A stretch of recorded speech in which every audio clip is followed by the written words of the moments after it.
Within 12 hours, I went from a broke library worker to a mafia boss's heavily guarded obsession. All it took was a little too much champagne and one explosive kiss with a man everyone else was terrified to even look at. Dante Caruso didn't just take my breath away. He took over my entire existence. He tracked down my crappy apartment, forced me to move out, and placed his lethal snipers around my college campus. I told him I wanted to live dangerously for just one night, but he smiled and told me there are no exits in his world once you belong to him. Let us look closely at Riley, shall we? You and I have probably seen this quiet tragedy unfold before. She is a portrait of deep insecurities, suddenly masked by the reckless courage of cheap champagne and a foolish $200 bet. In the dim, pulsating light, her friend Maya clutches her arm, her eyes pleading for a retreat. Maya is the only one making sense tonight. But Riley is suffocating under the weight of her own invisibility, desperate to finally be seen. It is a heartbreaking irony. To prove she has control, she is walking blindly into the shadows of a predator. The lesson here is quiet but absolute. Never let the desperate need to prove yourself push you into a dangerous room where you do not even know how to lock the door. The camera pans across a penthouse built of cold glass and blinding crystal. It is a glittering cage engineered to make outsiders feel incredibly small. Riley is only 22. Her world usually consists of the quiet corners of a local library, safely watching life happen to others. Tonight she has crossed into a realm of extreme wealth that defies her understanding. As she breathes in the heavy scent of expensive perfume, she genuinely believes she is finally stepping out of the shadows. The tragic reality is entirely different. She has just wandered into the private domain of a ruthless man, completely blind to the snare closing around her ankles. A simple truth to remember is that the brightest, most alluring lights often hide the darkest, most unforgiving drop. Stick with me, because we are about to watch a devastating miscalculation unfold. The ultra-rich often drag ordinary people into their orbit simply to watch them drown.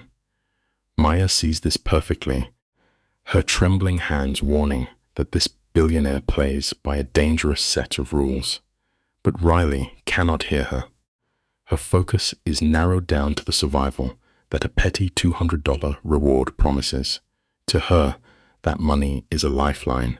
To the men in this room, it is the ash they flick from their cigars. She looks across the room, tragically reducing a lethal man to a harmless party dare. The life lesson is written in her naive gaze. Treating a genuine predator like a playful game is the fastest and most brutal way to lose your own soul. Let the camera slowly pan to our subject, Dante. Even among a room full of corporate sharks, his sheer physical presence screams absolute danger. He is over 6 feet of coiled, heavily muscled tension, barely concealed beneath the exquisite drape of custom Italian tailoring. You can see it in the freezing micro-expressions crossing his face, entirely devoid of human warmth. It is not his immense bank account that separates him from the crowd. It is the suppressed violence radiating from his rigid posture, a thin veneer of civilization stretched over a lethal, hollow core. Yet, our naive girl honestly believes she can stroll over and casually outsmart a man whose very breathing is built on dominance. The lesson is simple but vital. Never mistake a quiet, still demeanor for a safe harbor. Just look at the physical space around him. Every person in this glittering room subconsciously maintains a 10-foot circle of empty air around his chair. Their bodies instinctively recognize the executioner in the room, keeping a terrified distance. His hands bear the dark ink of visible tattoos, silent markers of a man who makes his own brutal laws. And yet, Riley takes another sip of her drink, letting the false warmth of the alcohol completely silence her screaming survival instincts. Her own mind is begging her to turn back. The most tragic lesson a person can learn is that sometimes the bravest thing you can possibly do is to turn around and walk away from a fight. Instead, she places her glass down, squares her fragile shoulders, and steps forward into her own demise. Watch this tragic escalation unfold in agonizing slow motion. Riley gently pushes her purse into Maya's chest and begins to cross the marble floor, marching with the heartbreaking obedience of a lamb wandering into a slaughterhouse. As the physical distance evaporates, the terrifying reality of his world sharpens. She notices the heavy gold signet ring on his finger, the blinding flash of an impossible timepiece. But then, she makes the ultimate mistake. She meets his gaze. His pitch-black eyes do not hold a single ounce of warmth. They track her approach with the cold, unfeeling precision of a hunter measuring his next meal. His trap snaps shut the second she arrives. The lesson is written in his stare. Never offer your fragile heart to someone who only sees it as a delicate toy to dismantle. As she steps into his shadow, the thumping bass of the party fades into a deafening silence. Standing this close, his physical dominance is utterly suffocating. She is forced to tilt her chin back just to look at him, instinctively locking her body into a posture of total submission. His jawline is carved from stone, masking the chilling void resting right behind his dark pupils. When you look into the eyes of a man who feels no remorse, you realize he has broken souls without losing a single night of sleep. And there stands our tragic girl, trembling in a cheap borrowed dress, offering herself up to a completely hollow man. A bitter truth to swallow is that vulnerability is a beautiful gift, but giving it to a true monster will only ever leave your spirit scattered in pieces. Let us take a closer look at this first collision of worlds. She attempts a hello, but her throat is tight, betraying her suffocating terror. Dante does not flinch. Instead, his eyes perform a slow, invasive sweep of her trembling frame, calculating exactly how vulnerable she truly is. When he speaks, his voice is a low, heavy rumble, soaked in a dark Italian cadence. He wonders aloud if she is remarkably brave or just incredibly foolish. When she whispers that she might be both, a ghost of a cruel smile pulls at his mouth. With one tiny flick of his wrist, his massive guards melt into the shadows. The lesson here is terrifying. The most profound, dangerous isolation often happens while you are standing right in the middle of a crowded breathing room. Notice how he effortlessly interrogates Hevings, having already deduced she does not belong in this glittering world. Instead of hiding behind a clever lie, Riley practically bleeds unvarnished honesty. She confesses her friend sneaked her inside, whispering that she merely wanted to see how the other half lived.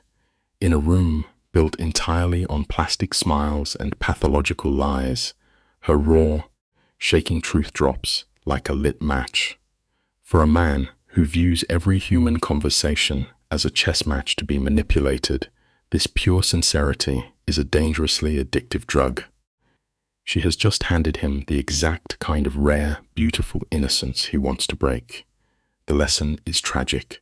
Honesty is a beautiful virtue, but bleeding your truth onto the floor in front of a starving wolf will only make him bare his teeth. The camera pushes in close as he casually evaluates her over the rim of his crystal glass. Riley leans into her vulnerability, quietly confessing her financial struggles and how terrified she feels. But then, the alcohol and adrenaline push her straight over the edge. She looks directly into the eyes of a brutal crime boss and strips away his expensive mask.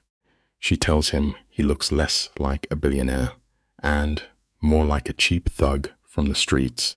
It is a breathtakingly reckless insult hurled at a man who could erase her existence with a single phone call. The life lesson here is critical to remember as you navigate the world. Wearing your heart on your sleeve might make you brave, but complete, unfiltered honesty in the presence of a predator is practically a death warrant. For a fraction of a second, the impossible happens. Dante is genuinely caught off guard. No one in his violent life ever speaks to him with such reckless disrespect. You can see the flicker of shock in his dark eyes instantly curdle into a deep, sick fascination. He steps directly into her personal space, using his massive frame to physically pin her against the heavy atmosphere of the room. He murmurs that people usually shake in his presence. When she breathes out, asking if she should be afraid, he drops his voice to a chilling whisper and promises that she should. Beneath her terror, he can taste her foolish, fatal intrigue.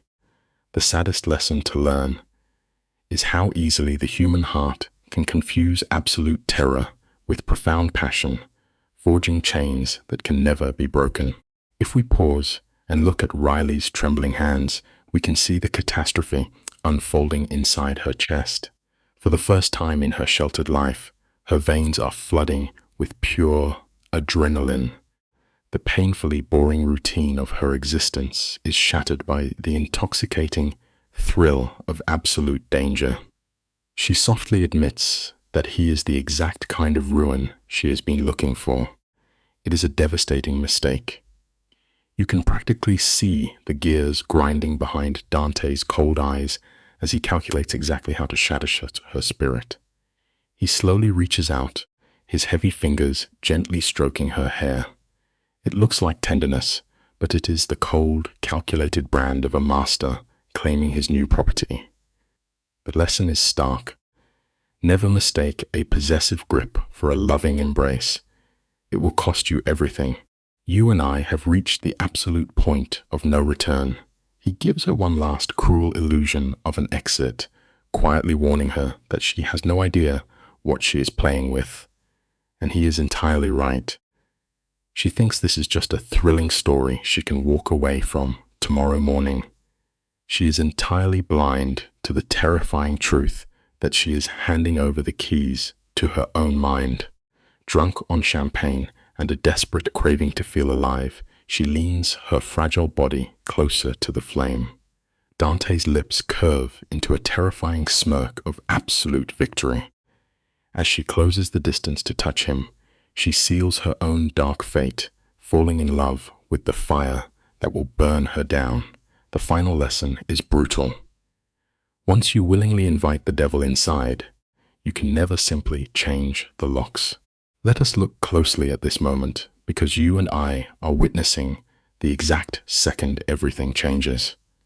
The light catches the shift in Dante's hand, moving from a gentle brush against her skin to a sudden, unyielding grip at the base of Riley's neck. He locks her in place. For one agonizing heartbeat, they breathe the same heavy air. Then comes the kiss. Riley wanted a quick, harmless game. Instead, he turns that closeness into a weapon, taking complete control of the rhythm, drowning her senses. She thought she was a social experiment, but he just ripped up the script. It is a harsh truth we all must learn eventually. When you willingly invite darkness into your house, it will never just pack up and leave when you ask it to. The camera lingers on her wide eyes, capturing the absolute shock flooding through her nervous system. Riley is completely frozen against him, her body pressing into a man who breathes like a human but strikes with the cold calculation of a loaded weapon. Until tonight, her world was filled with clumsy boys who stumbled over their own words, lacking any real power. Dante is a different breed entirely.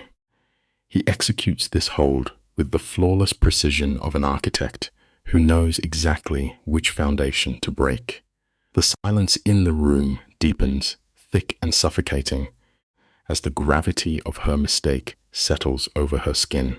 Life teaches us this painful lesson time and again, Playing games with fire is one thing, but stepping directly into a raging inferno guarantees you will get burned.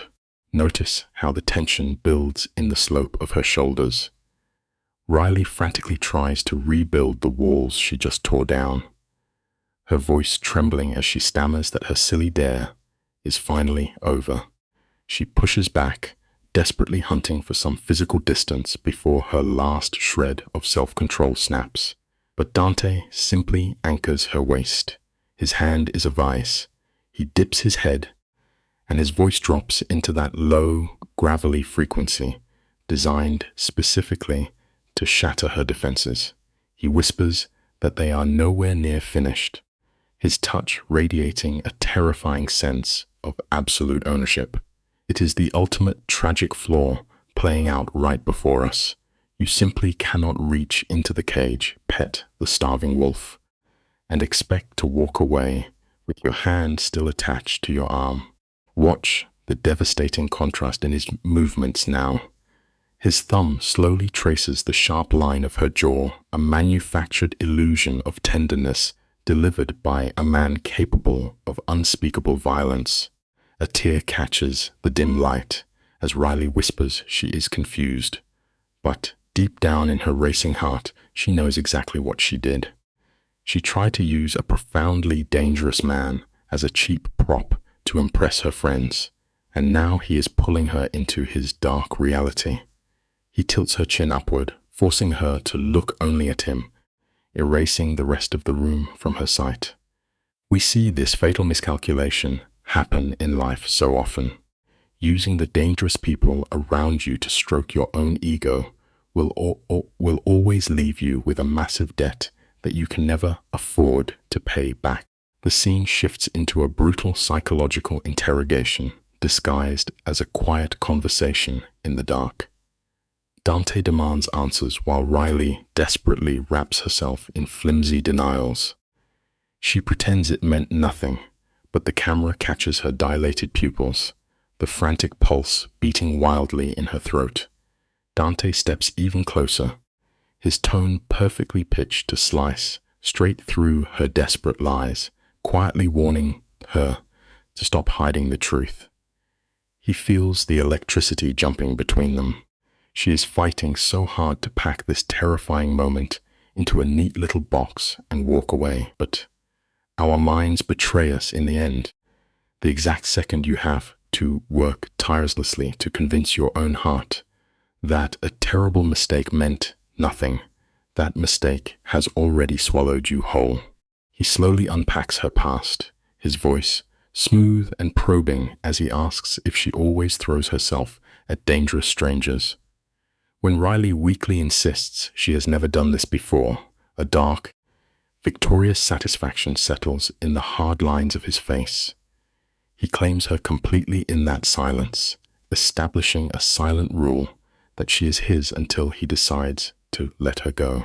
Every instinct screaming in her blood should be telling her to her life. Instead, we watch the heartbreaking collapse of her resolve as she physically melts into his terrifying embrace. It is a deeply uncomfortable truth that echoes through the darkest chapters of humanity. Very often, we are far more terrified of the forbidden desires waking up inside us than we are of the actual monster standing right in front of us. Let us watch this scene closely. He leans in, using the heavy gravity of his presence to override her panic.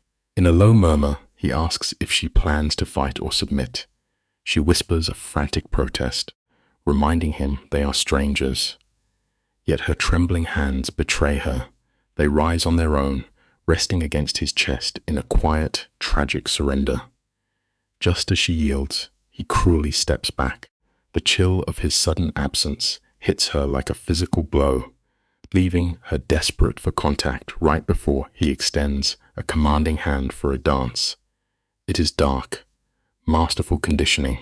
The truth is, the most devastating battles we ever face are not against external enemies.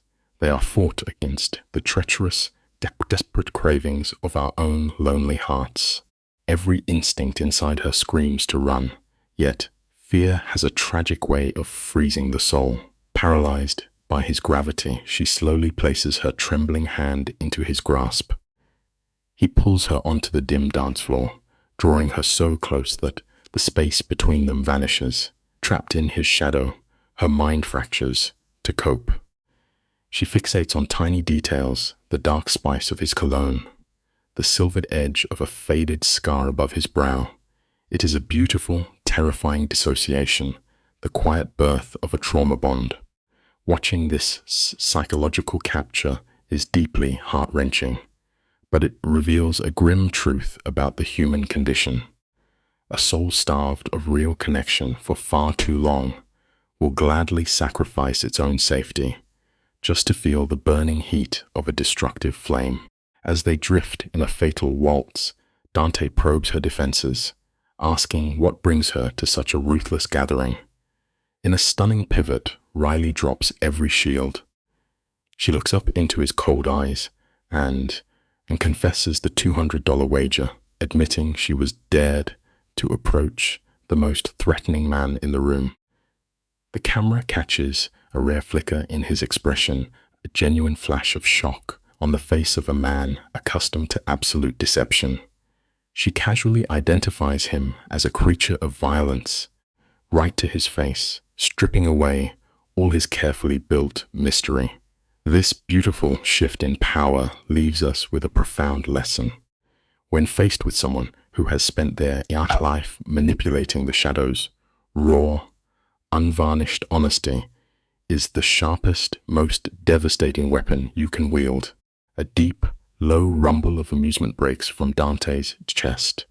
They are standing so close in the dim light that Riley actually feels the vibration humming through her own collarbone.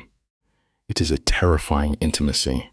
He watches her, his voice perfectly smooth, and advises her to listen to the warning bells ringing in her head, to run away. But she stands her ground.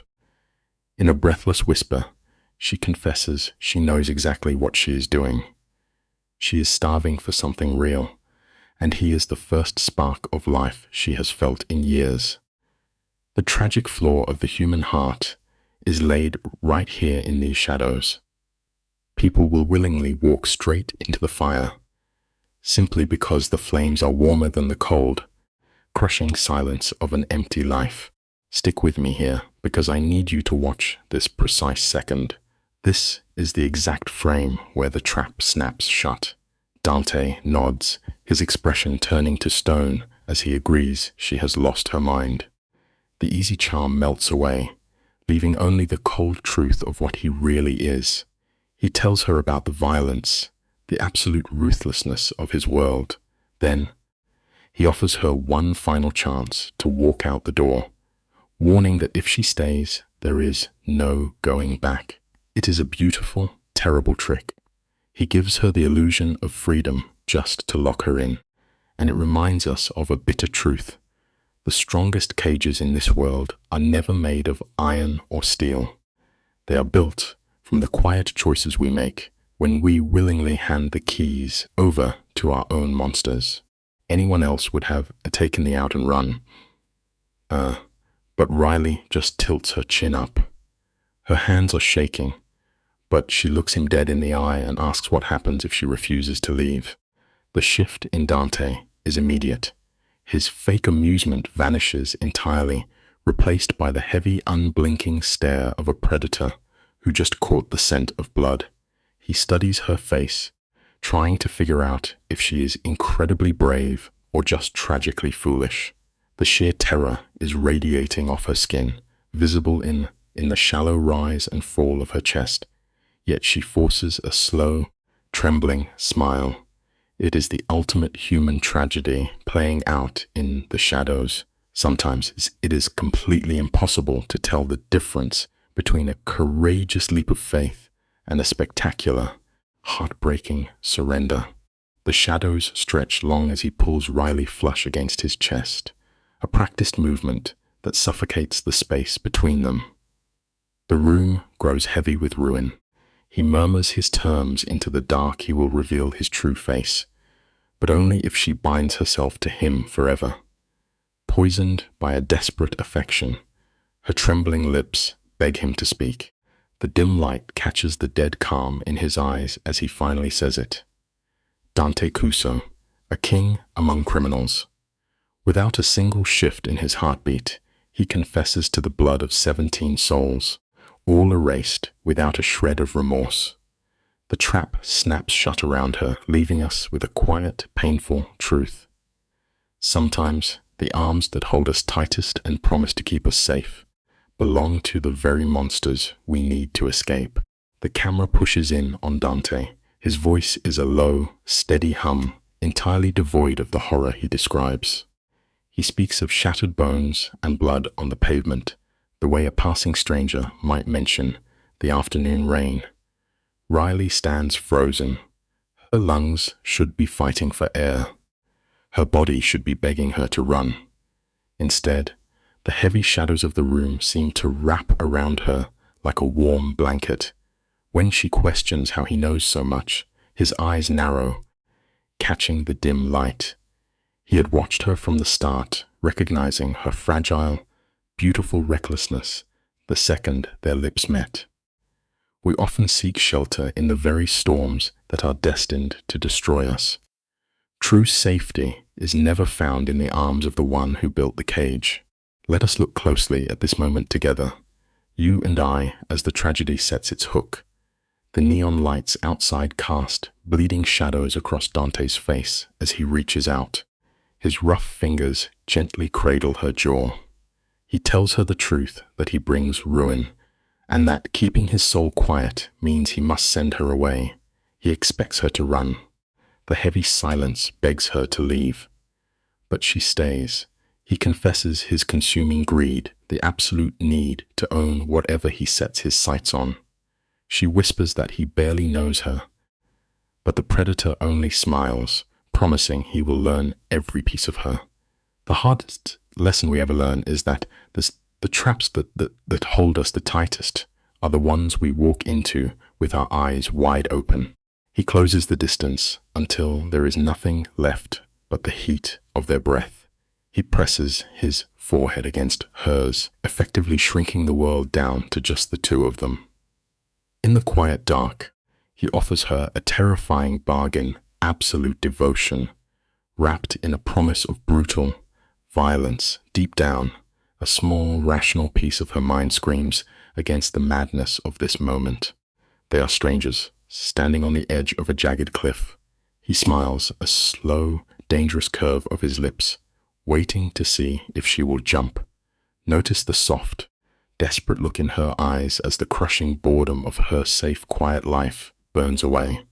Sometimes, our hearts are so desperate to feel alive that we will willingly mistake the edge of a knife for a lifeline. She stands shivering on the absolute edge of ruin. Instead of stepping back into the light, she leans forward into the dark.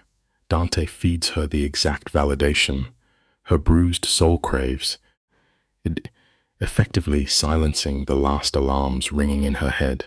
She agrees to this twisted game, yet tries to draw fragile lines in the sand. Her voice shakes as she demands to finish her schooling, demanding he never lie about his bloody affairs. He nods, his face an unreadable mask of smooth stone. Then she makes her final, heartbreaking mistake, asking for the right to walk away if it all becomes too much. It is a beautiful, tragic illusion. You can draw up all the rules you want before stepping into a prison, but the warden is still the one who holds the key when the sun goes down. The air in the room turns dangerously still. She asks for freedom, a promise that he will never lock her away. For a long, agonizing second, Dante says nothing. The muscle in his jaw jumps, a brief flicker of the monster hiding under the skin. He promises she will not be harmed, but his voice drops an octave, heavy with doom. Walking away from a man like him is not walking away at all. The moment the world knows she is his, she becomes prey.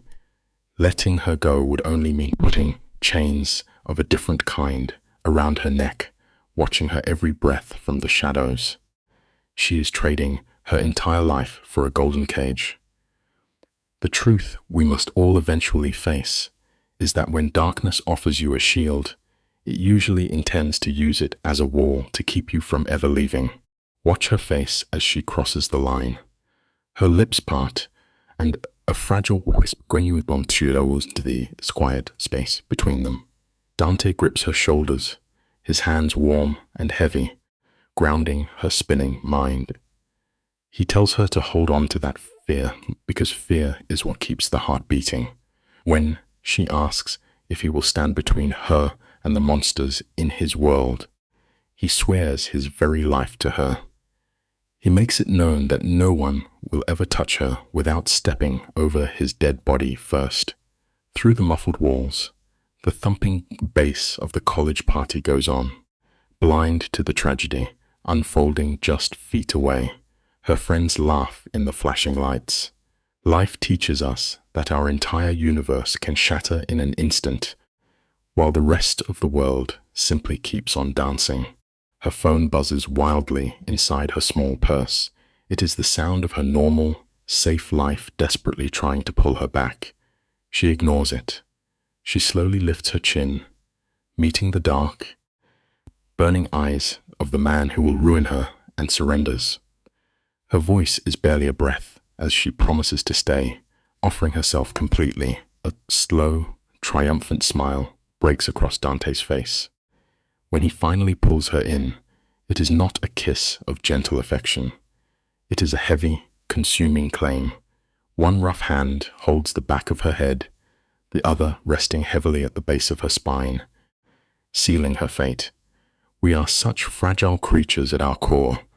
We will gladly hand over the keys to our freedom if someone simply makes us believe we are the center of their entire world. When they finally break apart, Riley gasps for air. Her chest heaves, every nerve ending in her body, singing with a dangerous electric heat. Dante does not let her recover.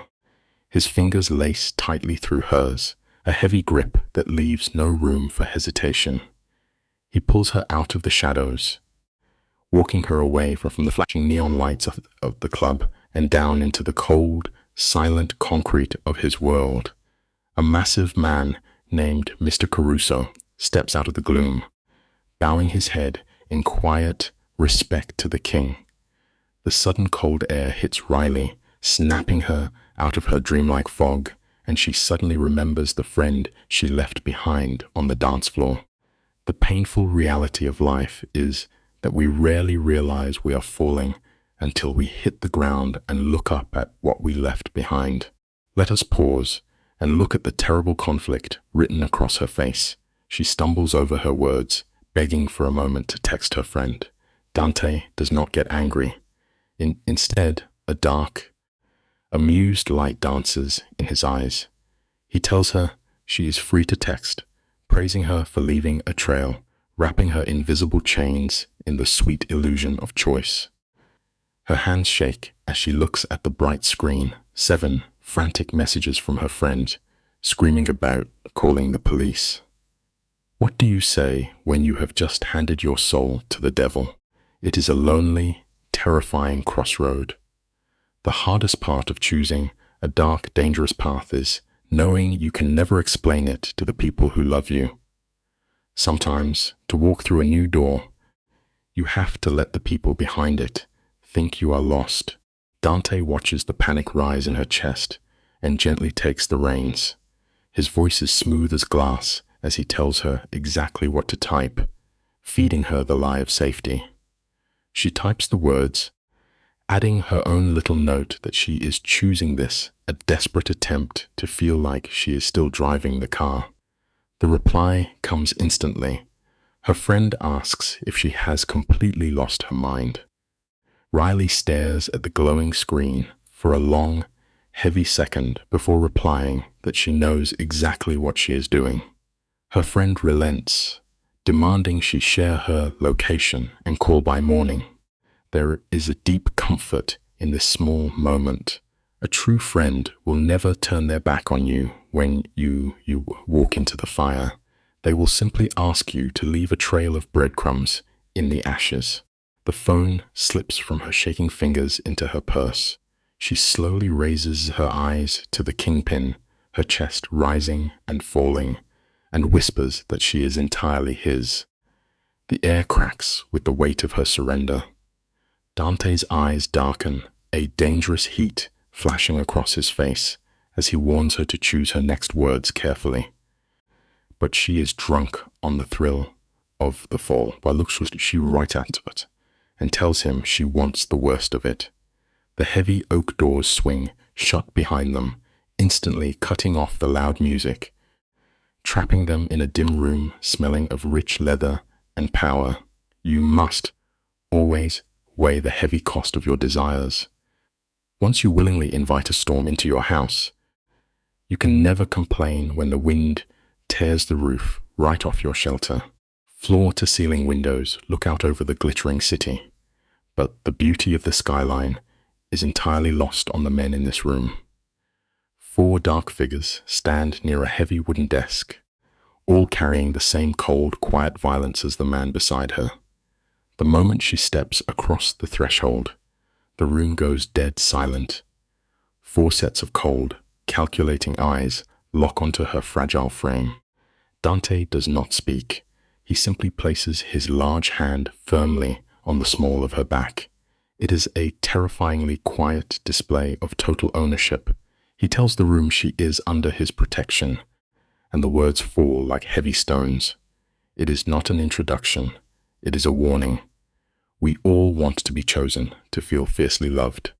But being chosen by a shadow only guarantees you will forever be hunted in the dark. The camera lingers on the jagged scar cutting across Marco's cheek, catching the dim light as he dares to break the silence. A man built on rigid hierarchy. He quietly asks if they might discuss this sudden variable. Dante does not yell. Instead, the temperature in the room plummets. His voice is a freezing absolute.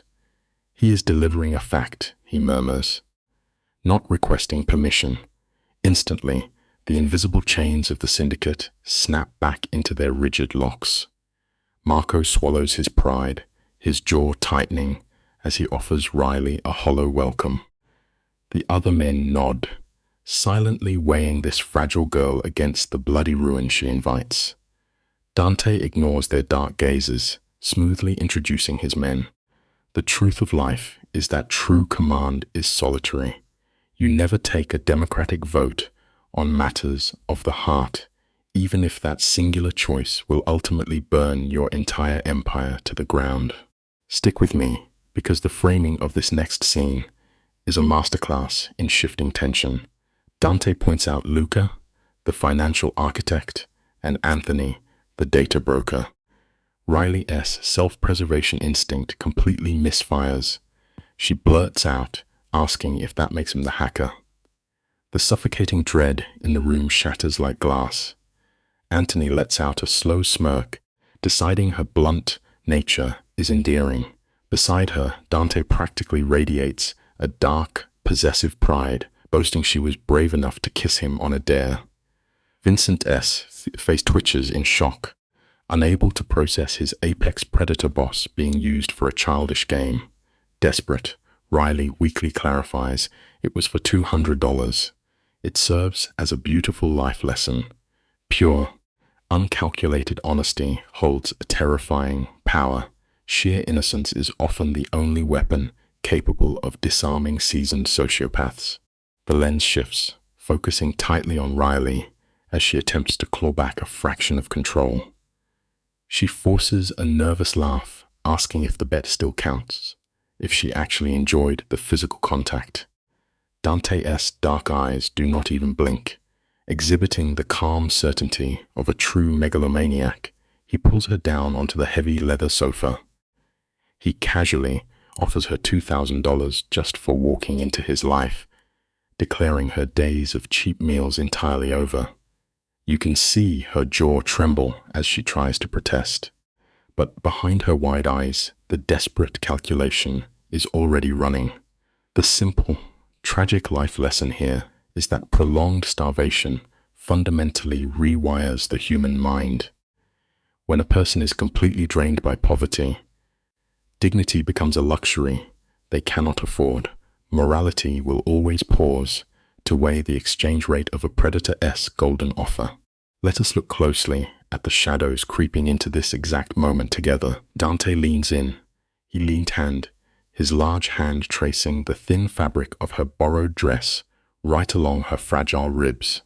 It is a calculated display of dominance, dragging her deepest financial insecurities into the harsh light. Logically, Riley should pull away in disgust. Instead, the camera catches the exact second the trap closes around her heart. Rather than feeling humiliated by his public dissection, she finally feels visible. Someone is analyzing her silent agony, right down to the blisters bleeding into her shoes. It reveals a terrifying truth of human nature. We crave to be understood so desperately that we will gladly accept comfort from a monster. She stands frozen, fatally mistaking his cold, predatory observation for genuine, loving care. The lighting turns cold. This is the precise frame where her previous identity is permanently erased. With terrifying detachment, Dante taps his phone, purchasing her a completely new reality. He dictates that a new wardrobe is non-negotiable, cementing the undeniable fact that she is now his property. You can see the violent friction written across Riley's pale face. Her desperate desire for independence is colliding with a primal need to survive. She wants to push this possessive billionaire away, but the crushing weight of her reality holds her down. The harsh, enduring life lesson is that profound exhaustion makes willing captives of us all. When you are drowning in debt, principles simply dissolve into thin air. She does not fight back. She is quietly bartering away her fundamental autonomy, all to buy a single fleeting moment of financial peace. Watch how Riley desperately clings to the sinking wreckage of her former independence. Her voice shakes as she begs to keep attending her university classes, terrified of fading into just another beautiful object on his shelf. Dante plays this scene with the smooth grace of a master manipulator. He does not crush her spirit. Instead, he validates her ambition. He praises her education, while softly reminding her that he owns half the concrete infrastructure of the city. The essential life lesson here is that the most dangerous cages are always the ones softly lined with velvet. But before she can settle into his golden trap, Marco steps forward. His harsh voice shatters the illusion, coldly dictating lockdown protocols. The romance bleeds out of the frame, leaving only the brutal, metallic reality of organized crime. Today, you and I are going to step into the shadows of traumas drawn together. Marco's words hit like a physical blow. By simply breathing the same air as Dante, Riley is now a confirmed target. Dante leans back, casually confessing that the rival Rossi syndicate was watching their public display. You can see the romance instantly drain from her face, replaced by the pale grip of primal survival. Dante maintains unapologetic eye contact. His enemies, he murmurs, will now weaponize her to tear him down. The Greek tragedy of this moment is absolute. The steel jaws of the trap have already snapped shut. She thought she had found a dark protector, but she has just been drafted onto the front lines of a bloody syndicate war. A vital life lesson is that ignoring a red flag does not make it disappear. It only guarantees the fatal collision. The camera pulls in tight on Riley's trembling lips. She whispers that this entire situation is completely irrational. A single, reckless kiss on a childish dare has spiraled into a demand for round-the-clock armed surveillance. Dante stares back, an apex predator devoid of a single ounce of remorse. He demands absolute, physical possession of her life in exchange for his violent protection. He gestures to the door, offering her a phantom choice to walk away. But the psychological tether has already sunk deep into her skin. A dark, simple truth of human nature is that a person will almost always choose a familiar danger over the terrifying anxiety of the unknown. We know she will not walk back out into the freezing rain to face her debts alone. She stands still, actively participating in her own captivity, willingly handing over the key to her cage. Watch the micro-expressions on her face. This is the exact frame where the roots of Stockholm Syndrome dig into her soul. Riley stares at her beautiful, terrifying captor, feeling the heat of his aggressive possession. Slowly, tragically, her baseline survival instincts power down. Instead of running for the door, she does the unthinkable. She begins negotiating the terms of her own heavy surveillance. She quietly asks if men with guns will be sitting in her university lectures. Dante clinically maps out the invasion. Digital wiretaps, compromised campus cameras, and plainclothes killers waiting in the library. She bows her head, accepting this horrific loss of autonomy without a single scream. The chilling life lesson here is clear. When you compromise your deepest boundaries just once, you leave the door wide open for a lifetime of trespasses. The cinematic tension spikes as Vincent steps into the light, smoothly lying that this security detail will not disrupt her routine. Riley's eyes dart around the room. She softly asks how often Dante assigns armed guards to the women in his life. The camera cuts to Marco, who delivers the crushing truth. Never. She is the very first civilian brought into the inner sanctum in 15 bloody years. This revelation drops like an anvil, serving as a massive trauma bond anchor. She is instantly framed as the one shining exception to a violent man's lifelong isolation. Masked as dark romance, this paints a glowing target squarely on her chest. A vital life lesson to carry with you is that being a damaged person's sole exception is rarely a privilege.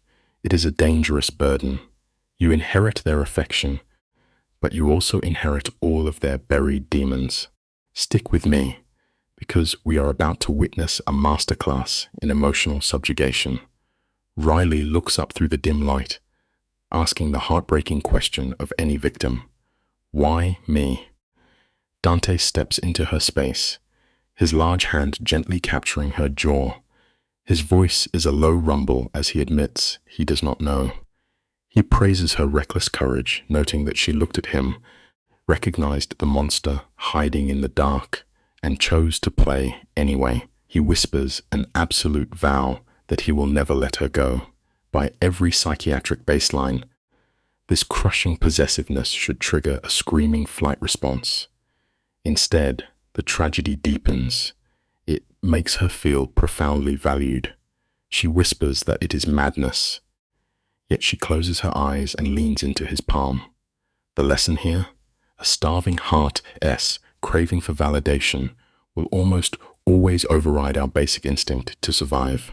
The camera captures the inescapable gravity of the room. Dante frames his suffocating control not as a choice, but as an inevitable force of nature. He murmurs that her fate was permanently sealed the very second she walked up to his table.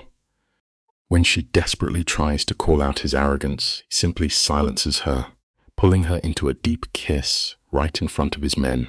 It is a brutal, primal act of territorial marking. He is putting on a calculated dominance display for his hardened enforcers. Riley's breathing fractures, her chest rising heavily under the cold gaze of 4 lethal killers. Dante finally pulls back, casually waving his crew out of the room as if they are nothing. Here is a deeply sobering life lesson to remember. When someone manages to completely isolate you in a crowded room, they are not protecting you. They are actively capturing you. We now cross the threshold into total psychological violation. Dante issues a calm, chilling directive to his men, He wants her entire financial footprint erased from the earth by tomorrow afternoon. Riley S.'s voice spikes in panic as she stammers about her massive loans. But Anthony, the syndicate hacker, just smiles. He cheerfully recites her exact debt down to the penny, $73,412. He even adds that her landlord has been defrauding her. In mere minutes, her entire existence has been forensically dissected and laid bare. It is a brutal demolition of her personal privacy. The life lesson here is as stark as the lighting in the room. True financial independence is the ultimate firewall against human manipulation. The very moment you allow another person to buy your debts, you hand them the permanent deed to your own soul. The camera pushes in as Anthony clinically dismantles Riley's entire existence in exactly 15 minutes. He pauses to praise her credit score, a sickening beat of sociopathic humor echoing in the dimly lit room. Riley finally fractures, her voice trembling as she accuses Dante of purchasing her soul. Dante's defense is flawless. Shadows contour his sharp jaw as he leans forward, murmuring that he merely maintains what already belongs to him. He weaponizes his wealth, swearing he cannot bear to watch her suffer. We learn a tragic truth here. Absolute control often wears the beautiful mask of extreme generosity. She whispers that they are strangers. Her voice, however, is a fragile, broken breath, betraying total submission. The psychological war is completely lost. Dante clears the room with a single, hushed command. The doors click shut, creating a suffocating vacuum of silence.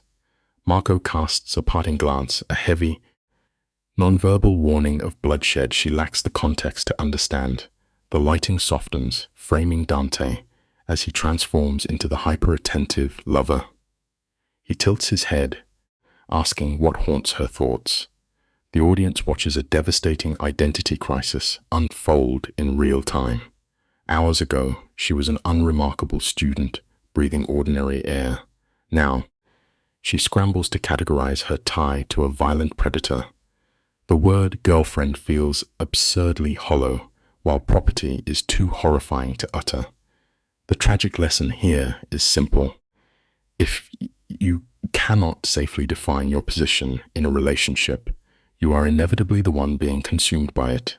Let us look at this frame by frame, shall we? Dante methodically neutralizes her panic, stripping away all societal labels until one terrifying fact remains. She belongs to him. When her trembling lips question her freedom to leave, the camera catches a microscopic twitch in his jaw. He would burn the world before letting her walk away. He weaponizes their visceral chemistry, daring her to deny the heat between them.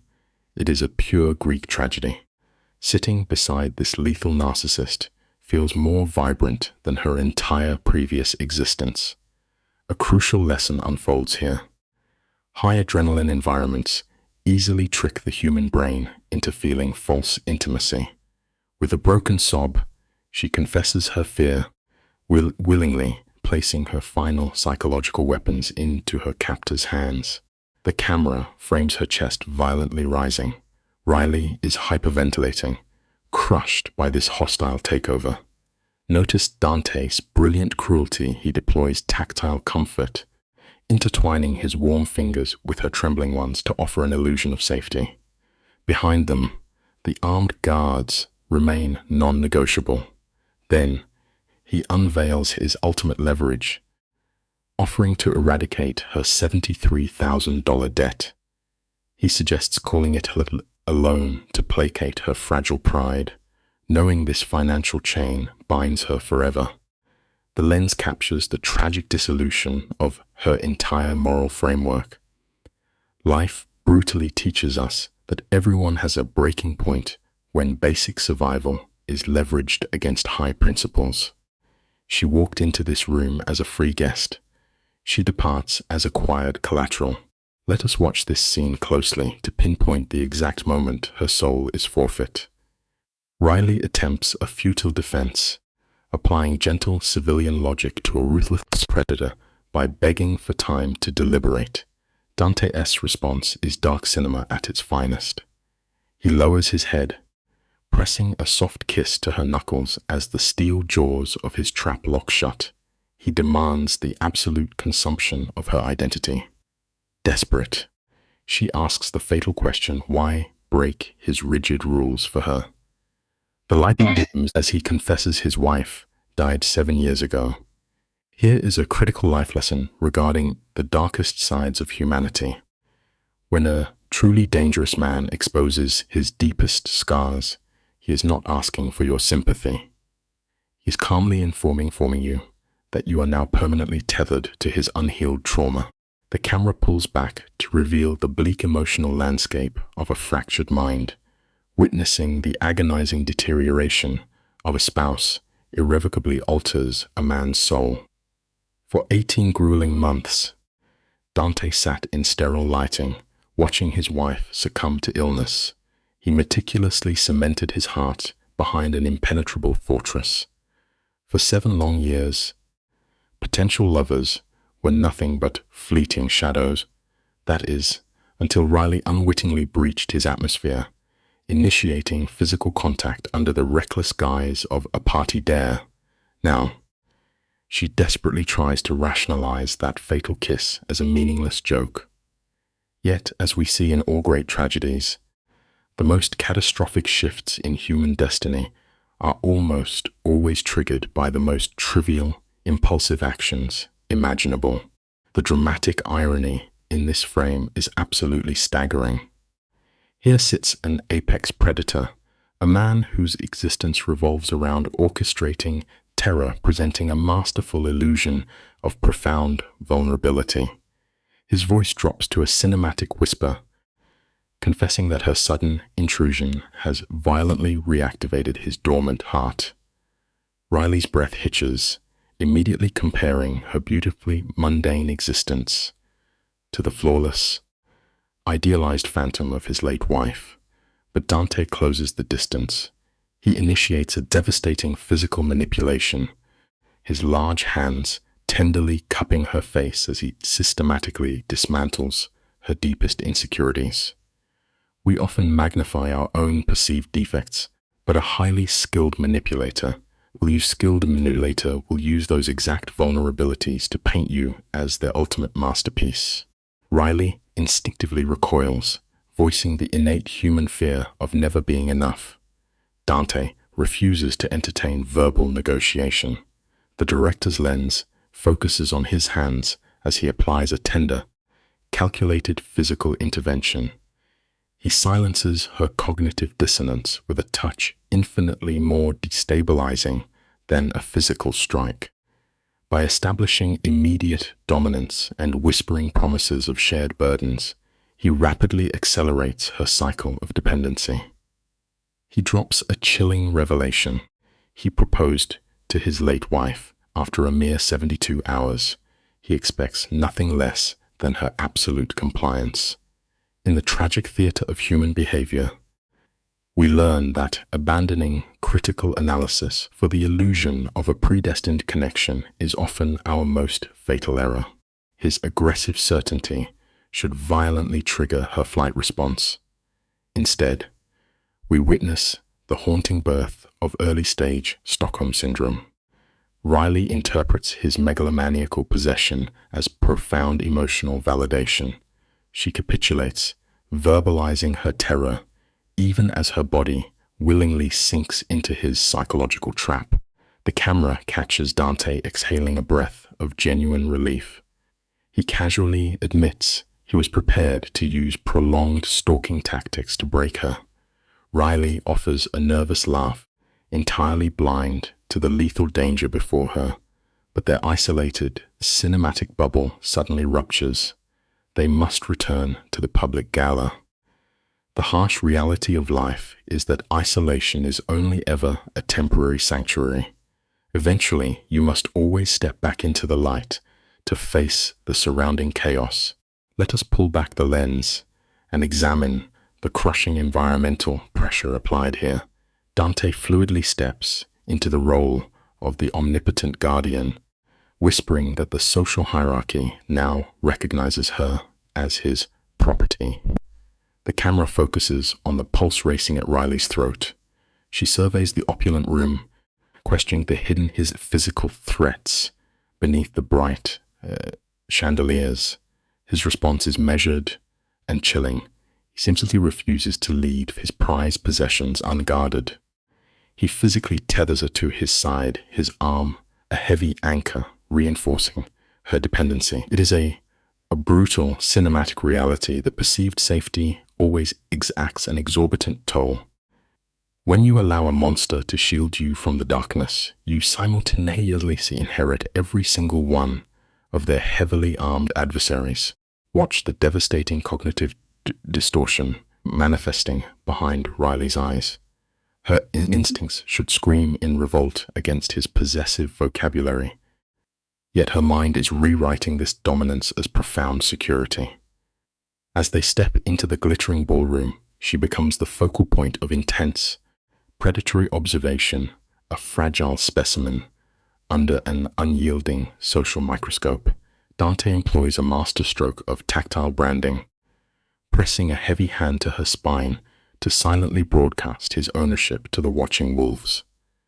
Precisely at this vulnerable moment, Natalia glides into the frame, dripping in expensive silver silk.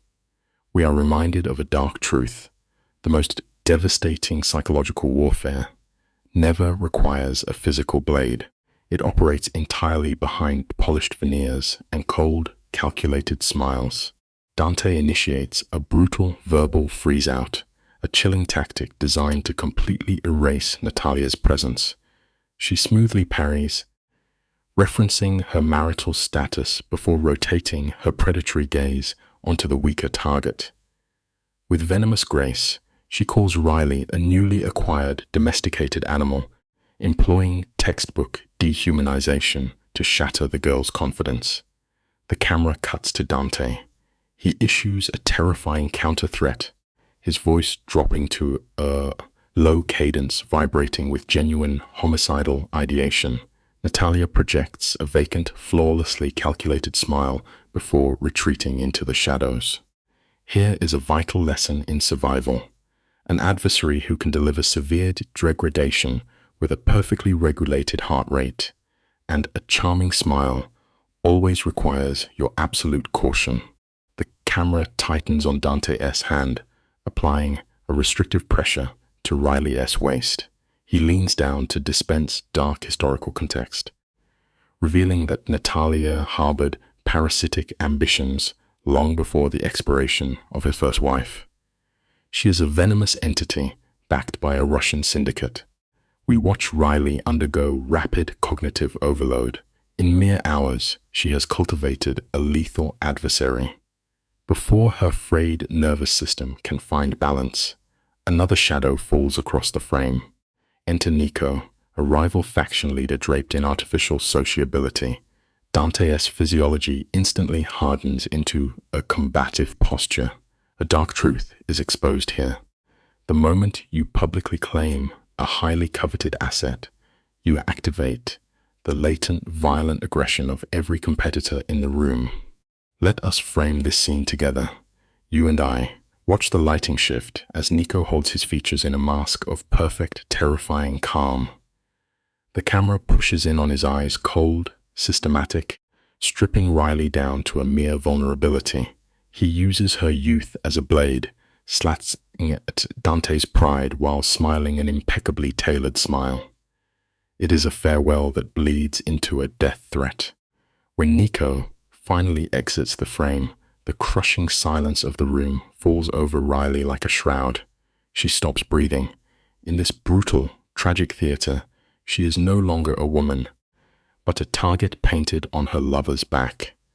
The fatal truth of the human heart is this: to love someone in a world of wolves is simply to hand your enemies the blade they will use to destroy you. The camera circles them, capturing the exact moment Dante strips away her free will. He leans close, his voice a low, commanding rumble in the ambient noise. demanding she accept his suffocating protection as her only salvation. Broken by the sheer weight of the trauma, Riley merely nods. The rest of the evening blurs into a tragic montage, a waltz of high society monsters wrapped in silk and bespoke wool. Riley moves through the choreography, forcing her lips to curve, but her eyes betray a frantic trapped terror. She knows every polished man kissing her hand is mentally calculating her ransom value. This is the darkest lesson of high society. The most terrifying predators in the room are always the ones smiling warmly, while they quietly measure you for a coffin. The air in the room grows impossibly thick, the shadows pressing against Riley's throat until her lungs begin to fail. Dante senses the breaking point. The lens captures his hand as it slips to the base of her spine, a possessive, rhythmic caress meant to force her racing heart into submission. He leans down, whispering into her hair that her mere presence by his side is an act of war, ending his 7 years of chosen exile. He tells her it is almost over, but under the brutal weight of fear, seconds stretch into agonizing hours. The tension is a physical ache in her bones. The cruelest joke of our suffering is that the bleeding itself is rarely what destroys us. It is the agonizing, suffocating terror of waiting in the dark for the knife to finally fall. Dante turns his focus to one last rival, their dialogue washed in the polite, encrypted tones of men dividing a bloody empire. Across the room, Riley catches the eye of her old friend, Maya. The camera racks focus between them, catching the visceral horror and morbid curiosity painting Maya's face. Riley offers a frail, shattered wave, realizing the tragic truth: she has crossed an invisible river, and no bridge will ever bring her back to the world of the living. Dante pulls her into the steel confines of the private elevator. The heavy doors slide shut, cutting off the party, plunging them into a heavy, suffocating quiet. We often expect the defining tragedies of our lives to arrive with a roar, but the deepest, most permanent deaths always occur in complete silence. Look closely at this next frame, because it is the exact moment the trap snaps shut. As they step into the concrete isolation of the parking garage, Riley lets out a ragged, desperate breath.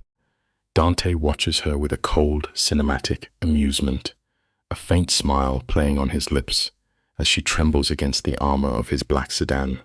She asks, voice breaking, if she will always feel this raw, like prey waiting to be torn apart. He guides her into the passenger seat, his tone perfectly flat, telling her the hunt only ends when the world accepts she belongs to him. The most heartbreaking tragedy of the human condition is our desperate search for a savior. The very walls we beg them to build to keep the monsters out will inevitably become the tomb we die inside. The setting shifts to the suffocating intimacy of the car. The scent of rich leather and polished walnut hangs heavy in the air, a velvet blindfold over her panic. Dante takes the wheel, his silhouette cast in the harsh streetlights, every inch the king claiming his spoils. When he quietly suggests they retreat to his private estate, Riley nods far too quickly. Her surrender is absolute. We do this, do we not? We smiles when backed into a corner, praying obedience will buy us mercy. He offers her a chilling, beautiful smiles in the dark, murmuring for her to rest. The cruelest truth of the wild is that the wolf will always whisper a gentle lullaby right before the steel bars of the cage finally lock. She will never truly rest again. In the tight framing of the dashboard lights, Dante spins the ultimate illusion. He promises her safety, boasting of his iron discipline to hold his violent impulses at bay. The real, unspoken tragedy here is the sick flutter in her stomach. A fractured, ruined piece of her desperately wants him to lose that control. She whispers into the dark, confessing she feels lost in a fever dream. Dante strikes with surgical precision, confessing that her mere existence has shattered his carefully constructed universe. She shrinks, insisting she is just a normal, invisible girl. But there is a fatal flaw in her understanding of the world. Pure, rotting darkness never seeks out other shadows. It hungers violently for the one ordinary, glowing soul, innocent enough to be consumed. He silences her insecurities with a single, heavy look, telling her she is breathtaking and the rest of the world is simply blind. The validation hits her veins like a narcotic, leaving her entirely mute as the streetlights blur and fade. 15 minutes later, the camera tracks their descent into the concrete belly of his fortified garage. They rise in a private elevator, the doors opening to a penthouse built to conquer the soul. Floor-to-ceiling glass reveals the glittering, tragic city far below, laid out like a carpet of shattered diamonds. It is breathtaking, yes, but it is a designed psychological weapon. The beautiful, terrifying reality of reaching the top is that the altitude only serves to hide your complete isolation. Up here, a fall does not hurt. It kills. The camera pans slowly across the room, every shadow dripping with power, dark leather, blood-red wine, and priceless art stolen from desperate men. Dante casts his bespoke jacket aside like dirty rags and moves to the bar. Desperate for an anchor in this surreal nightmare, Riley asks for water, drifting toward the towering glass panes. As he hands over the crystal glass, his fingers produces a slow, deliberate burn against her skin. The total, crushing absence of other human life finally settles over her shoulders. No guards, no friends, no one to hear her scream. She breathes out foolishly, thinking the locked doors are keeping the monsters on the street. The most fatal mistake we make in love and war is mistaking isolation for safety, entirely forgetting who holds the key. You and I can see the frantic gears turning in her mind, desperate to apply logic to madness. She tries to shrink the horror into a simple logistical problem, asking how a massive armed guard is supposed to sit quietly in her morning lectures. Dante places his drink on the dark wood and begins a slow, mesmerizing walk toward her. He tells her the guard will be a ghost, a shadow woven into her life. She stands frozen, her wide eyes tracking his approach with the tragic stillness of a wounded deer. Then, she makes the ultimate mistake of asking when she can go home. Dante steps into her space and softly, brutally, tells her she already is. The tragedy of absolute power is how beautifully it disguises itself as care. With a single breath, he wipes her previous life off the map. The air goes completely still. This was never a discussion, it was an execution of her freedom. He casually decrees that her tiny, ordinary apartment is a thing of the past. A sudden, desperate spark of rebellion flares in her chest. She stammers out defenses, her signed lease, her roommates, the rules of her simple life. Dante does not raise his voice. He simply recites her pain back to her, detailing the legal flaws in her lease and the cold indifference of the girls she lives with. The devastating truth of the human heart is that our loneliness is an open invitation to the devil. As the camera lingers on a single tear sliding down her cheek, we realize she is not mourning her freedom. She is mourning that a violent stranger paid closer attention to her than anyone she called a friend. There is not a single trace of pity in his dark eyes. It is the chilling absolute certainty of a man who believes he is God. He locks his gaze onto hers, using the bitter details of her exhaustion and her protective, lonely walls to justify his total invasion. She tries to push back, her voice shaking as she accuses him of trespassing into her soul. But Dante merely closes the final inch between them, sealing the darkest bargain of her life. He will give her the world, his money, and his blood-soaked empire, and in return, he will swallow her whole.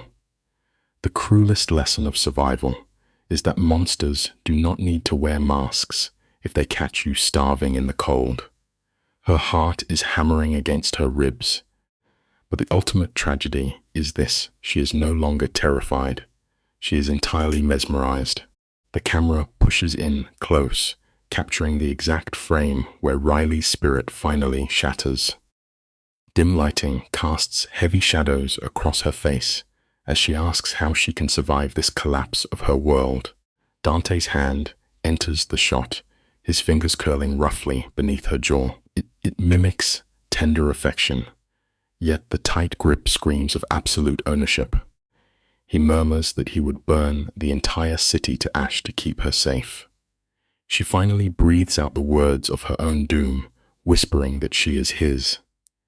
The kiss that follows is not romantic. It is an eclipse, a dark, consuming possession. The painful truth we learn is that we will often trade our ultimate freedom, piece by piece, just to feel the dangerous comfort of belonging to someone else. In the quiet language of cinema, the point of no return is never a violent struggle. It is this exact shot, a silent, desperate surrender.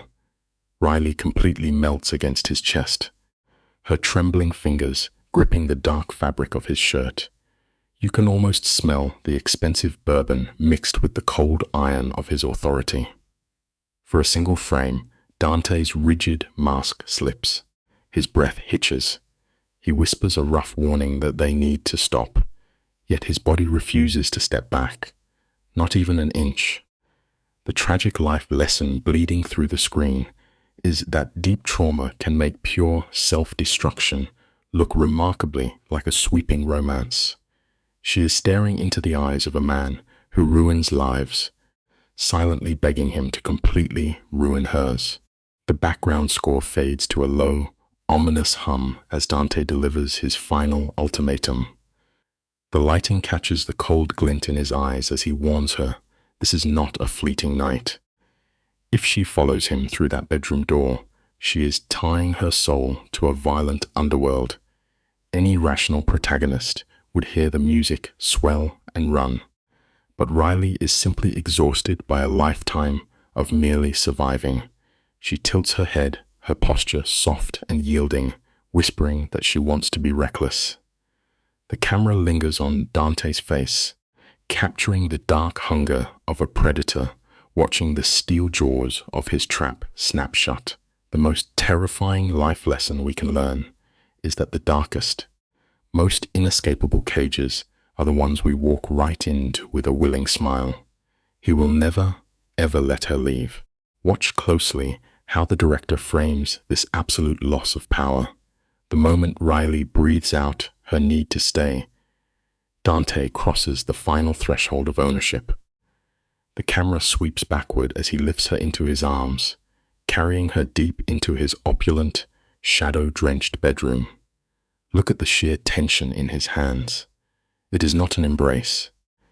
It is the branding of a conqueror claiming the spoils of a brutal war. She sits perfectly still, a deer caught in the headlights, as he slowly begins to unbutton his collar. The harsh lighting shatters her romantic fairy tale, revealing the grim reality of her capture. The haunting lesson woven into this scene is that what feels like a grand, sweeping romance is often just the opening act of a beautifully orchestrated captivity. The pacing shifts dramatically when she raises a trembling hand and tells him to wait. For just a heartbeat, this apex predator freezes, giving her a beautiful, tragic illusion of control. The camera focuses on her shaking fingers as she begins to undress him, pushing the fabric down his broad shoulders. What is revealed is a canvas of sheer violence. The lighting highlights heavy ink crawling across his skin skulls and sacred icons bleeding into sharp, rigid lines. It is a visual map of a ruthless life. By touching these scars, she is actively embracing the suffocating darkness of his world. The deeply human lesson in this frame is how easily we mistake a dangerous man's temporary stillness for genuine safety, willingly tying our fate to his tragic, broken history. Notice the careful choreography of his manipulation. Dante uses his own scarred flesh as an emotional anchor, pulling her deeper under the surface. When Riley traces the harsh lines of his tattoos, he speaks in a low, gravelly whisper, painting his violent past as a burden of survival rather than a choice. He softly kisses the center of her palm, a brilliant directorial move that distracts her from his lethal nature. The dress slipping from her shoulders and pooling on the floor is not a moment of passion. It is the visual collapse of her remaining boundaries. The tragic lesson buried in this romanticized imagery is clear. What a broken heart perceives as absolute safest harbor is often just the deceptive, quiet eye of a highly destructive storm.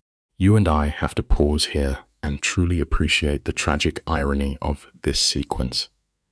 Under the heavy, suffocating gaze of a known killer, Riley experiences a deeply flawed surge of empowerment. The audio track isolates his dark whispers, telling her she is perfect, wrapping her mind in his beautiful, toxic web. The scene cuts abruptly to a blindingly bright Florida morning. The sudden sunlight is jarring. Riley wakes up physically pinned beneath his heavy, muscular arm. In that split second, the romantic fog burns away and raw terror flashes across her face. She is terrified to wake the beast sleeping beside her. The harsh truth is that a fleeting sense of power often masks the tragic, permanent surrender of our fundamental freedom.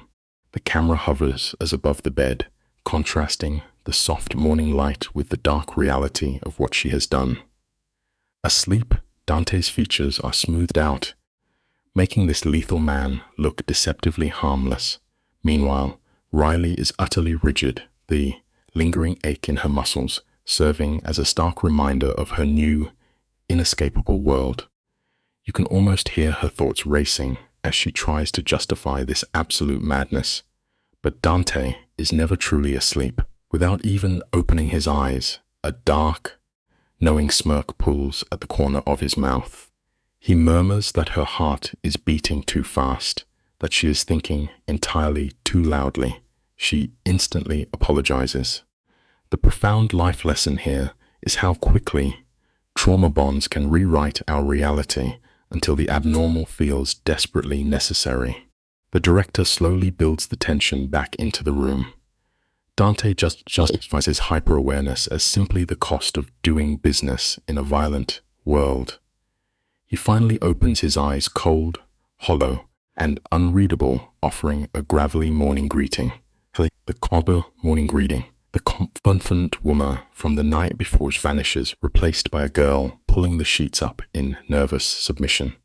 As his hand lazily traces slow, heavy circles on her hip, it is not a lover's caress. He is testing the water, searching for any trace of regret in her trembling frame. Sensing the danger in his stillness, Riley practically begs him to believe she has no regrets at all. The devastating lesson is that the desperate need to appease a monster often forces us to completely abandon our own instinct for self-preservation. The camera circles them, capturing her rising panic as the sheer absurdity of the timeline sets in. She whispers, her voice shaking, that only 12 hours ago they were strangers, and now she is surrounded by his armed men. She calls the entire situation insane, yet Dante does not blink. His composure is utterly terrifying. He cups her face, using his heavy, grounding touch to convince her that this collision was always their destiny. Just as she starts to melt back into his delusion, the harsh, metallic vibration of her cell phone shatters the quiet intimacy of the room. It is a brilliant cinematic interruption, delivering a very grounded life lesson. No matter how deeply you try to hide inside a shared delusion, the real world will always come knocking to collect its dues. The heavy, isolating tension in the room instantly snaps. Riley stares at the glowing screen, realizing her best friend, Maya, is desperately trying to confirm she is still alive. Dante presses a slow kiss to her forehead before rolling out of bed. The camera tracks his movement, smooth and silent, like a panther slipping into the shadows as he leaves to make coffee. Left alone, in the massive echoing room, Riley scrambles across the cold floor to find her scattered clothes. Her phone screen lights up with 13 missed calls and a flood of terrified messages. It is a quiet, powerful scene that highlights a crucial life lesson. True love and friendship mean having someone in your life who will fiercely hunt you down when the dark threatens to swallow you whole. The audio cuts between Riley's frantic whispers and Maya's panicked voice, echoing from the small phone speaker.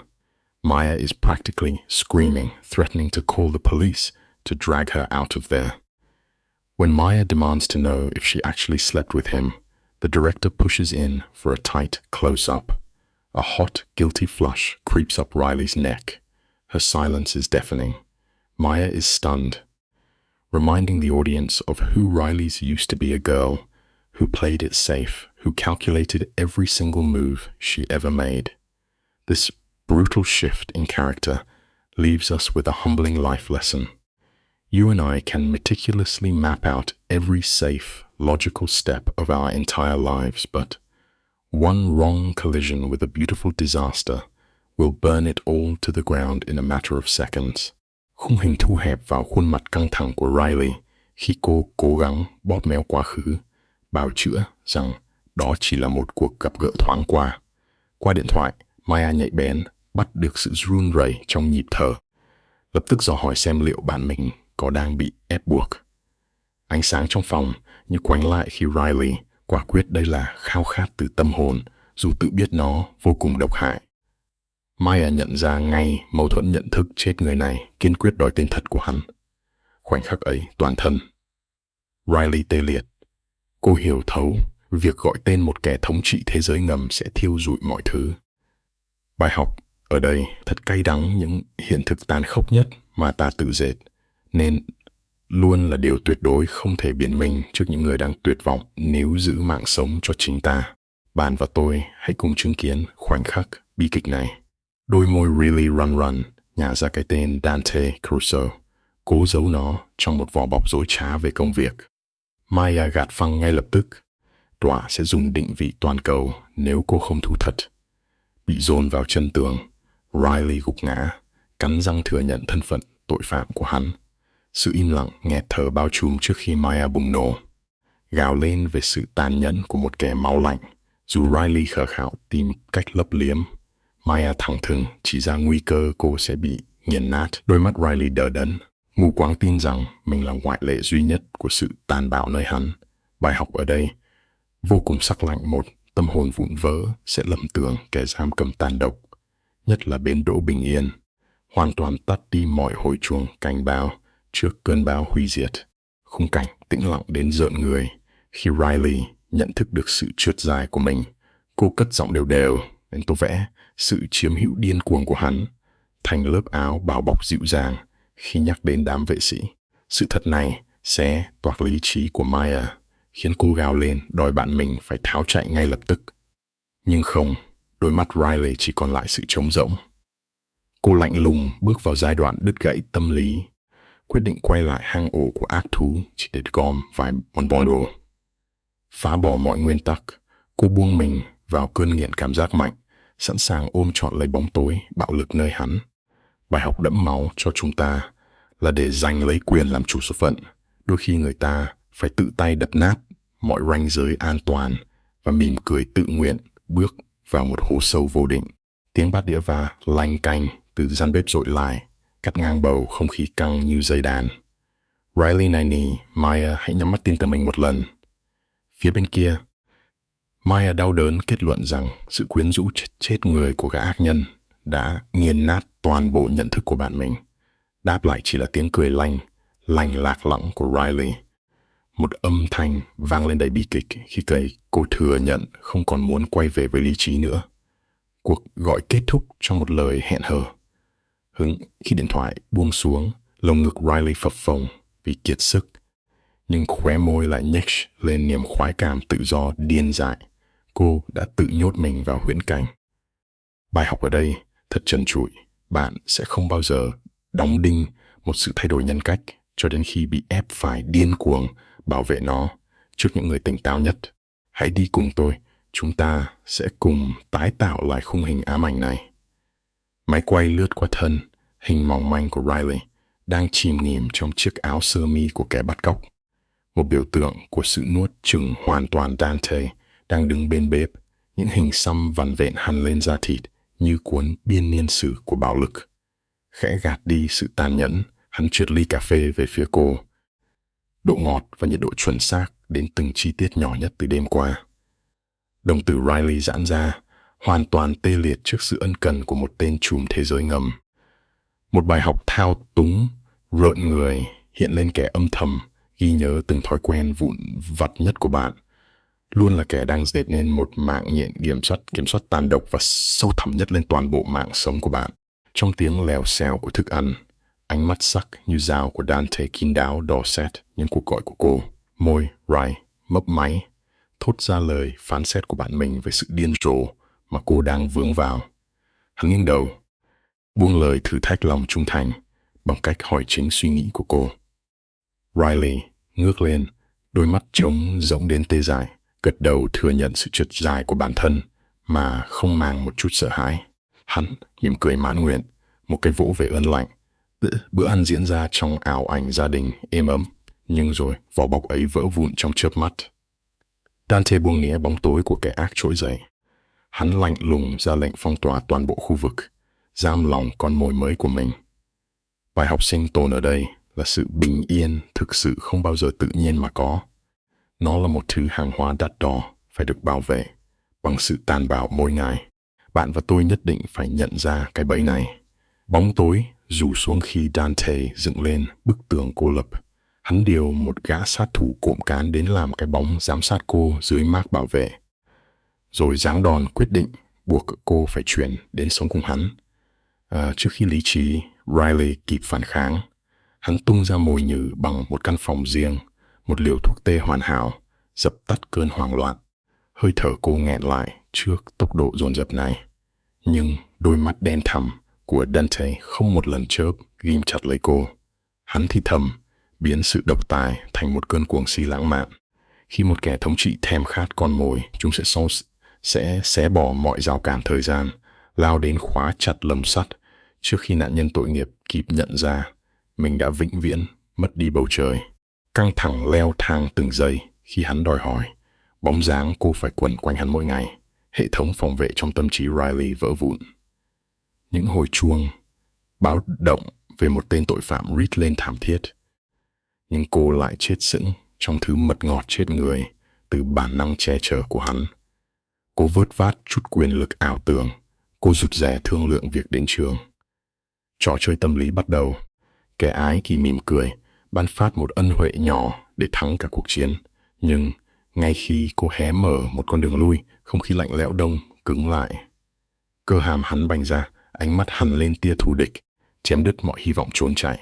Sự thật ở đây rỉ máu thứ mà nạn nhân tôn thờ là lời thề nguyền, sống chết. Thực chất chỉ là lưỡi dao sắc lẹm để kẻ thù chặt đứt, vĩnh viễn đôi cánh khao khát tự do. Hãy cùng nhau mổ xẻ từng lớp màn thao túng tàn nhẫn này. Hắn khoác lên mình vẻ điềm tĩnh chết người, một bước đệm hoàn hảo để tước đoạt toàn bộ tâm trí cô.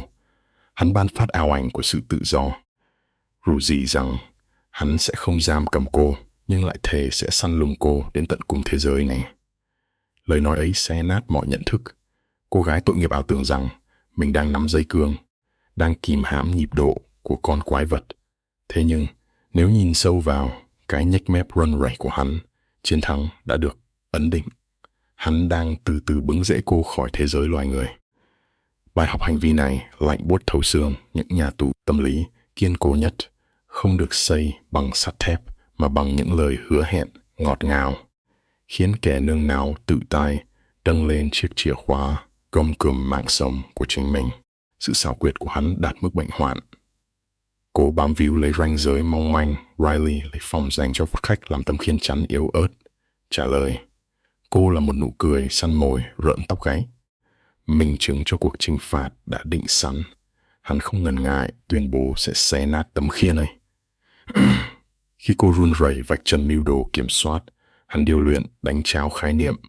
Hắn biến sự cưỡng ép thành điệu nhảy tình yêu, tô vẽ dục vọng điên cuồng thành sự tận hiến ngọt ngào. Bi kịch chạm đỉnh khi cô ngả đầu vào chính đôi tay đang siết chặt cổ mình. Chân lý hiện ra sắc bén thứ xã hội vẫn mơ mộng gọi là sự tự tin tuyệt đối, thực chất chỉ là căn bệnh ngạo mạn điên rồ, một thỏi nam châm chết chóc hút cạn những tâm hồn rạn nứt. Chuyển cảnh đột ngột, cóc máy bắt trọn cái xoay người sắc lạnh của hắn. Giọng điệu hắn trầm xuống, ra lệnh cho cô ăn sáng để chuẩn bị cho cuộc di rời. Sự chuyển đổi mượt mà từ đòn tra tấn tâm lý nghẹt thở sang nhịp sống, thường nhật là ngón đòn đỉnh cao của một kẻ khao khát quyền lực. Hắn tàn nhẫn rút cạn không gian tư duy, không cho cô một giây để đau buồn cho cuộc đời đang bị tước đoạt. Hắn bày ra một bữa sáng bình yên giả tạo trong khi đang cào nát từng mảnh tồn tại độc lập của cô. Sự phục tùng lúc này chỉ là bản năng sinh tồn cuối cùng trước một sức mạnh áp đảo. Bài học vang lên xót xa những cuộc đầu hàng nhân phẩm thê thảm nhất hiếm khi nhuốm máu. Chúng chỉ biết ẩn mình khéo léo sau một buổi sáng tĩnh lặng bên bàn ăn đầy ám ảnh.